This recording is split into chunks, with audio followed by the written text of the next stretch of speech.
இவருக்கு இந்த உலகத்தோட எந்த பகுதியா இருந்தாலும் பிரச்சனையே இல்லை. இவருக்கு இருக்கிற டஜன் கணக்கான விமானங்கள், வேலையாட்கள், சமையல்காரர்கள், குடும்பத்தினர், பாதுகாப்படையின்னு அவ்வளோ பேரும் இவர் கூடயே பயணிப்பாங்க. உதாரணத்துக்கு இவரோட 800 வேலையாட்கள், அதில் இருக்கிற சமையல்காரர்களும் போவாங்களாம்.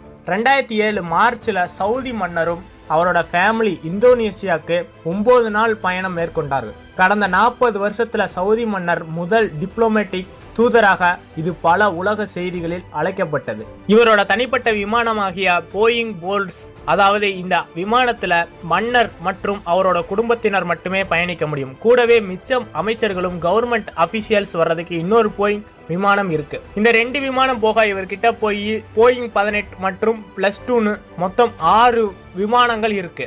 இவருடைய மகனாகிய இளவரசர் முகமது பின் சல்மான் தனி விமானங்கள் இருக்கு. இந்த